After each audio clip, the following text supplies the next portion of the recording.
¿Sabías que la ciudad de Huatusco esconde secretos debajo de su suelo?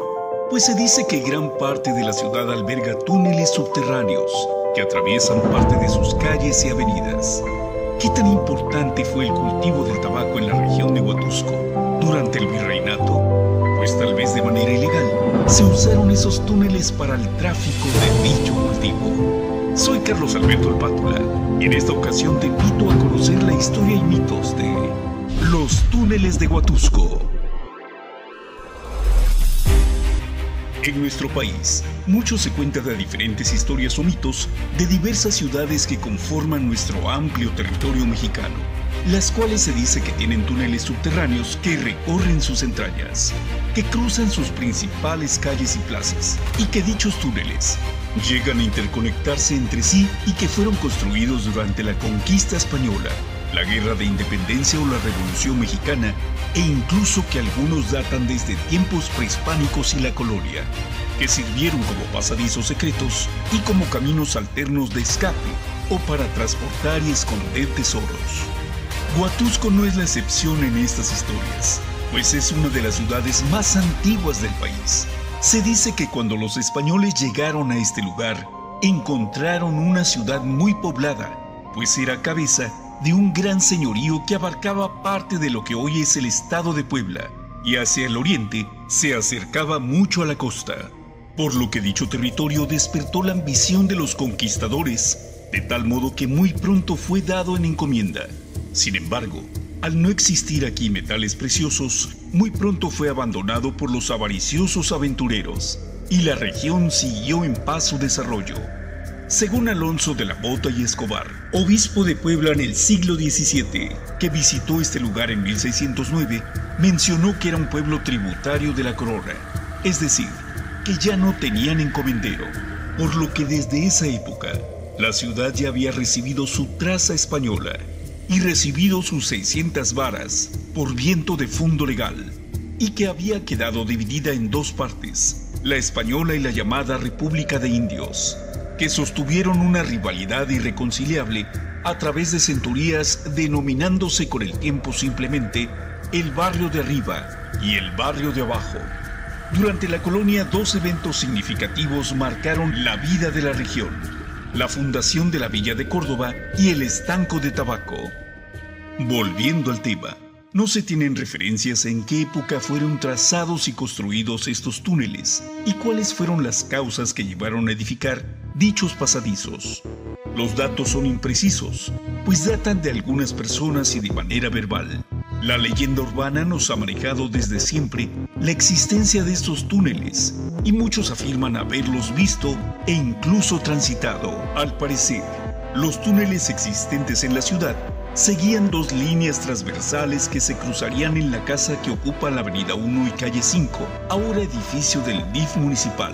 Hacia el sur atravesaba la Avenida 1 y tenía una salida ingeniosamente disimulada, ya que tal salida daba a un pozo artesiano en la casa de la familia Alarcón. Mientras este se comunicaría de norte a sur, el otro lo haría de oriente a poniente, y se dice que por dichos conductos cabía una carreta o un hombre a caballo. Otras versiones dicen que el mencionado túnel se prolongaría en dos direcciones, una en línea recta, con salida hacia el Zanjón de la Avenida 7, y otra cruzaría hacia el Templo de la Trinidad, con prolongación hacia el oriente. El punto de referencia, Avenida 1 y Calle 5, en esta casa que fue del profesor Fernando Domínguez, y que el túnel no tenía un acceso directo. Quienes allí habían vivido lo descubrieron y podían acceder al mismo por un espacio estrecho al que se bajaba por una escalera metálica. Al explorar el túnel, encontraron diversos artículos como loza de cocina y envases vacíos de una cerveza que se importaba de Europa en botellas de cerámica de color blanco. Frente al Parque Zaragoza, donde vivía, en una esquina que fue mucho tiempo de la familia Blanco, te asomabas hacia la ventana y se veía un túnel. En una ocasión los amiguitos de la cuadra tuvieron la oportunidad de entrar, yo no pude entrar, y me decían que efectivamente que era un túnel, pero comentaban los vecinos que ese túnel efectivamente conectaba al Parque Zaragoza y que incluso iba a dar hasta la parroquia de San Antonio Huatusco. Posteriormente, con el paso del tiempo, yo me fui enterando de que en Huatusco existían varios túneles, entre ellos uno que conectaba también a Santa Cecilia, pero que estaba sellado supuestamente. Después me entero que también en la botica de tus familiares, Daniel, la botica de... La botica del Sagrado Corazón de Jesús, también ahí había túneles. Esa es el mito, la historia que cuando vivía en Huatusco me enteré. La casa de doña Gloria Blanco, aquí en la canchita de las Fuentes. De momento el piso se sumió, un cuadro como de 1 metro por 3 más o menos. Se sumió, lo que lo sosteniera nada más el piso de pasta, con una mezclita abajo, y abajo no tenía nada. Milagros no se fueron en alguna ocasión ahí porque estaba muy frágil y se fue completamente todo el cuadro, como 2 metros de profundidad, y al sumirse todo se logró ver una pared que era un arco precisamente de piedra que da y que colinda con la propiedad de don Ángel Peralta. Y obviamente ahí ellos, cuando hicieron su construcción, pusieron una cisterna y lo taparon. Entonces la dirección venía como del Palacio Municipal hacia la Capilla de la Trinidad. Yo me imagino que en la casa antigua de don Luis Espota a lo mejor sí pase algo de túnel por ahí. Es una casa muy antigua que nunca se ha excavado y es posible que por ahí haya alguno. Yo creo que en la antigüedad sí hubo muchas cosas en Huatusco. Es una ciudad muy antigua, más antigua que Córdoba incluso, ¿no? Entonces debe de tener muchas cosas subterráneas, túneles que seguramente están. A veces ha sucedido que construcciones de momento se cuartean, se fisuran, hacen los cimientos bien y de momento dices, bueno, pero ¿por qué ese cuarteo, si el cimiento está bien calculado, está bien construido, por qué la casa se está deteriorando? Pues seguramente 3, 4, 5, 6 metros abajo puede ser que pase un túnel y por eso suceden estas cosas. Hacia el norte, se dice que cruza bajo la biblioteca municipal y las oficinas del ayuntamiento, donde antes estuvo Banca Serfín y antiguamente la preparatoria Bachilleres Huatusco. Es esta una casa muy antigua y cuando se remodeló se encontraron con un acceso al túnel, una entrada en forma de arco muy bien trabajado, en ladrillos rojos. Dicho túnel fue tapiado y quedó cubierto por el aljibe del edificio. Cabe decir que también el acceso que estaba en el edificio del DIF fue rellenado con el escombro de la construcción cuando se remodeló el edificio hace pocos años. Este pasaje subterráneo se prolonga hacia la avenida 2 y cruzando fue localizado en la que fue casa de la familia Sabitay, en donde se precisa que encontraron algunas mesas y un sello que se presume pertenecía a la época del Imperio de Iturbide. El túnel continuaría hacia el norte, con salida probable en alguna parte de las canteras de piedra que se encontraban a la salida de la ciudad. El túnel, que corría de oriente a poniente, partiendo en su trayectoria otra vez de la avenida 1 y calle 5, seguiría una línea hacia el poniente, cruzando bajo las propiedades del Hotel Huatusco, del Museo de Guillermo Landa y la casona que fue de la familia Fernández, donde se asienta hoy la tienda Coppel, y que según algunos rumores cuentan que un trascabo se hundió cuando maniobraba sobre el conducto subterráneo. Cuentan que bajo la propiedad que fue de doña Gabriela Gómez, en la avenida 1 y calle 1, hace mucho tiempo, cuando tenían ahí la tienda La Mina de Oro, se escuchaban ruidos. Y es que algunas personas que conocían ese trayecto se desplazaban por ahí subterráneamente, por lo que tuvieron que instalar una reja de hierro ubicada bajo lo que es hoy la escalera de acceso a la parte superior por la calle 1. Este túnel teóricamente se continuaría bajo el mercado para desembocar en el templo de Santa Cecilia y de ahí hacia el norte. Se sabe que existe un acceso en el patio de lo que fue la farmacia Corazón de Jesús de la familia Méndez. En el interior de la botica del Sagrado Corazón de Jesús, estoy hablando de la casa y negocio donde habitaba el doctor Darío Méndez Lima, mi ilustre abuelo. Allí se formó una biblioteca que estaba hasta el fondo de dicha casa. Estamos hablando del corazón de la ciudad de Huatusco, el mero centro de Huatusco. La biblioteca estaba pegada a un patio o traspatio, mejor dicho, porque ya habíamos pasado un patio. Al fondo había un gran tanque y mero en el centro del traspatio una gran tapa. Esa tapa, ¿cómo generó la presencia constante de personas que venían a consultar la biblioteca, pero iban con una doble intención?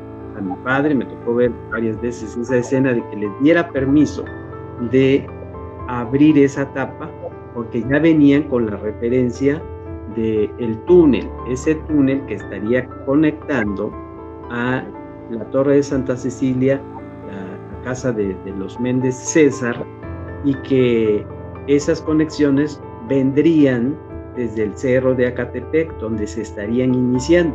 Entonces mi padre dio en varias ocasiones la oportunidad de que se abriera esa tapa y no solamente bajaran estudiantes que asistían a recibir los beneficios de la biblioteca, pero también hubo familiares que lo hicieron. Mi sobrino, el hijo del doctor Javier Méndez, con otros sobrinos míos, primos de él, en una ocasión ellos narran que lograron bajar y que a mi sobrino lo amarraron así de la cintura y que con una lámpara lo fueron conduciendo hacia lo que él estaría marcando la luz. Y aquí viene la parte, lo digo con todo respeto, pero viene la parte subjetiva, que mi sobrino llegó hasta los límites con la Torre de Santa Cecilia. Bueno, pues esa es una narración. ¿Quién les habla? Porque me podría preguntar el auditorio que si yo no bajé. Sí, claro, yo sí bajé. Le pedí permiso a mi padre, recuerdo muy bien, y con compañeros de la escuela secundaria de mi generación, se abrió la tapa, dio la autorización mi padre y se colocó una escalera. Yo fui el último en bajar, mis compañeros me empezaron a ayudar a que bajara porque yo iba con temor, y cuando bajamos nos encontramos con un ambiente lóbrego. Cuando digo la palabra lóbrego me estoy refiriendo a muchas cosas. Oscuridad total. Tuvimos que utilizar lámparas. No quiero ser sensacionalista en dar una medición, porque no lo tomamos. Y lo que nos encontramos fue unas paredes de ladrillos, lo cual nos estaban indicando que había sido cerrado ese túnel. Se veía muy bien los ladrillos, así de color café, con su cemento ahí ensimismado.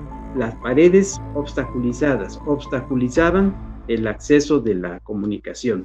Otra anécdota cuenta que al construir la casa que se encuentra al costado norte del templo, se localizó el túnel y que en su interior se encontraron restos de vajillas antiguas y muy finas, pero que al retirar los objetos, se localizaron también restos humanos, por lo que el dueño de la construcción ordenó que todo se devolviera a su sitio, y al parecer, todo permanece bajo la construcción.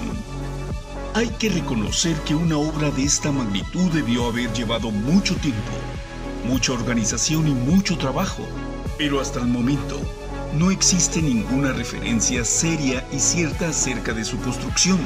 Ni el obispo Alonso de la Mota y Escobar, ni el padre Campomanes, ni el profesor Ismael Seara en sus respectivos escritos los mencionan. Solo el doctor Gonzalo Aguirre Beltrán en su libro El señorío de Cuauhtémoc hace una breve mención. Para terminar, y si estuviéramos de acuerdo en que dichos túneles fueron utilizados para contrabandear el tabaco, y toda vez que el estanco de tabaco se inició en el año de 1764, podríamos fijar la fecha de construcción de dichos túneles subterráneos, unos pocos años después de esta fecha, por cuanto hace a que dichos túneles podrían tener prolongaciones hacia los cerros como el Acatepec o el de Guadalupe. Eso sí podría considerarse como un mito. Sin embargo, no hay que perder de vista que en el cerro de Acatepec existen unas cuevas que, según los pobladores, decían que conectaban con esos túneles. También se llegó a mencionar que desde la Torre de Santa Cecilia había un túnel hacia la Capilla de la Luz, por ese rumbo, y otro túnel que daba hacia la zona del Cerrito de Guadalupe, y el otro túnel que es hacia el cerro de Acatepec. Tengo el conocimiento de que esas cuevas que están atrás del cerro de Acatepec y a un costado del mismo son cuevas de arena que de ahí extraían para construir o en la construcción de la torre de Santa Cecilia y del primer templo parroquial de San Antonio en Huatusco. Sería una buena idea explorar todos esos secretos que guarda el suelo de las principales calles y avenidas de Huatusco, y que al igual que en otros estados como el de Guanajuato y Puebla, se reconstruyan y se promuevan como un atractivo turístico que deje una derrama económica en la ciudad y que no solo se quede en el imaginario colectivo, dentro de su historia y mitos.